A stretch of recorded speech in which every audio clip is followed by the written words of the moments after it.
গ্ৰুপৰ বংশৰত অবৈধ সুৰাৰ বিৰুদ্ধে আৰক্ষীৰ অভিযান। শুৱালকুছি আৰক্ষী আৰু হাজো আৰক্ষীৰ যুটীয়া প্ৰচেষ্টাত অবৈধ সুৰা ভৰ্তি বাহন কৰায়ত্ব। প্ৰায় 3 লক্ষাধিক টকাৰ অবৈধ বিলাতী সুৰা জব্দ কৰিবলৈ সক্ষম হয় এই অভিযানত।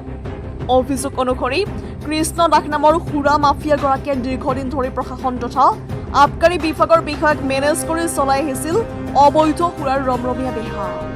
পূৰ্বেও ছাত্ৰ সন্থা তথা স্থানীয় দল সংগঠনে সুৰা ভৰ্তি বাহন কৰায়ত্ব কৰি আৰক্ষীক গতাই দিয়াৰ পিছত সুৰা মাফিয়া কৃষ্ণ দাসে ছাত্ৰ নেতা বিকাংগ দাসক প্ৰাণে মৰাৰ ভাবুকি প্ৰদান কৰাৰ এক ভয়ংকৰ অভিযোগ উত্থাপন কৰিছে 2 নম্বৰ বংশৰ আঞ্চলিক ছাত্ৰ সন্থাই।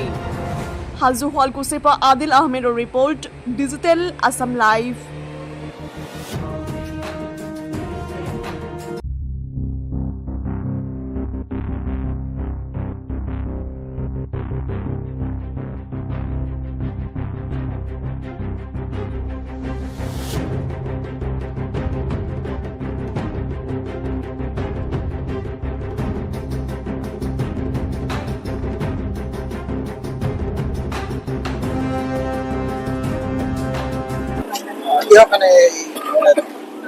হয়, ইতিমধ্যে আমি এইমাত্ৰ খবৰ পালো যে হাজো আৰক্ষী থানা আৰু শুৱালকুছি আৰক্ষী থানাৰ দুটা আৰক্ষী থানাৰ সহযোগত এখন অবৈধ সুৰা ভৰ্তি বাহন ইতিমধ্যে আৰক্ষীয়ে কৰায়ত্ব কৰিছে।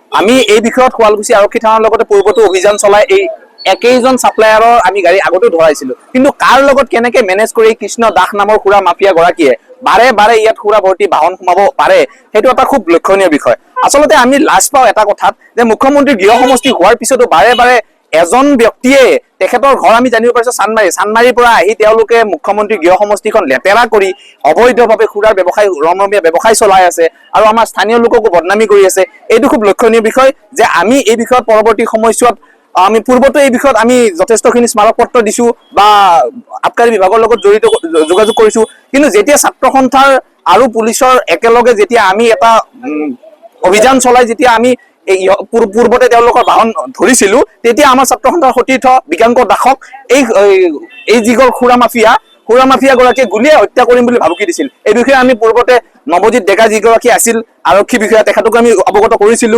তেখেতেও এই বিষয়ে তদন্ত চলাইছিলে, কিন্তু পৰৱৰ্তী তদন্ত কি হল সেই গুমগাম একো নাই।